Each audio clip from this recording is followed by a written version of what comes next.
Mobile ko nyuma bada ye tanyo sole. Ni ote, wali nyuma lonso. C'est l'histoire d'un village situé au bord d'un fleuve dont il porte le nom, Bafilabé. Dans le fleuve Bafilabé vivait un hippopotame génie, Mali. Mali comprenait le langage des hommes. Mali était le génie protecteur du village car il avait scellé il y a longtemps un pacte avec le premier homme qui avait osé s'installer là.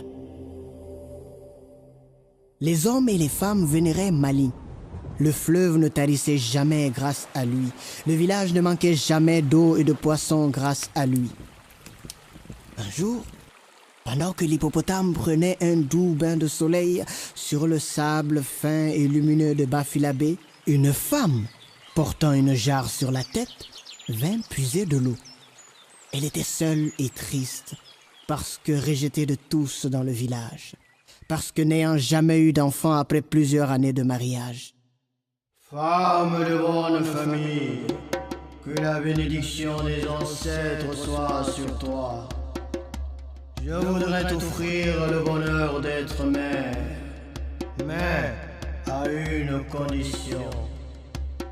Que tu acceptes les liens d'amitié que je voudrais avoir avec la fille que tu enfanteras. La femme accepta, mais à condition que sa fille n'épouse jamais l'hippopotame. Le pacte fut conclu et la parole scellée. Le temps passa, et quelques lunes plus tard, la femme mit au monde une belle, une magnifique fille dont les yeux de jade rendaient les étoiles jalouses.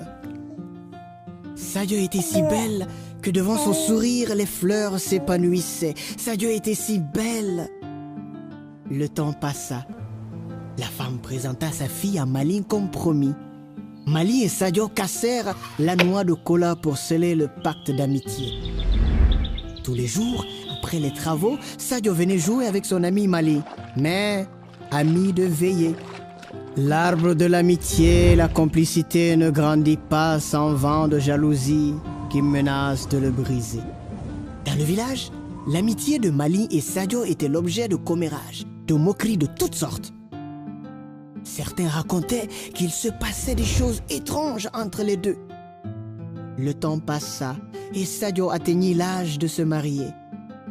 Son père accorda sa main à un homme, un chasseur, le plus grand chasseur de la région. Ô parole qui scelle, ô pacte qui fixe, un pacte est un pacte. Sadio continua d'aller voir son ami Mali. La puissance du vent de jalousie frappait le mari. Celui-ci ne chassait plus, il ne dormait plus, il ne mangeait plus. Un jour, il s'en alla voir la sorcière du village. Elle lui fabriqua une balle magique. Il prit son fusil et le chargea de la balle magique. Ô folie qui gratte, ô égarement qui pousse sur des sentiers dangereux. Le soleil était au zénith. L'hippopotame prenait son bain quotidien de soleil. Il ne se doutait de rien, mais d'un geste.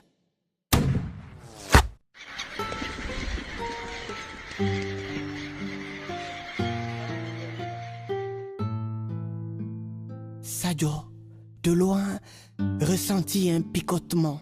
Son cœur frappait sa poitrine. La peur retourna son ventre. Le mauvais pressentiment noua sa gorge. Ses pensées, comme si elle le savait, se tournèrent directement sur son ami Mali. Elle courut de toutes ses forces vers le fleuve. Elle trouva Mali qui gisait dans son sang. Mali pleurait, Sadio pleurait, et au rythme des derniers battements de son cœur, le fleuve se vidait de son eau. Plus de fleuve, plus d'eau, plus de poissons, plus de champs. Et la famine s'est abattue sur le village. Mazaplou!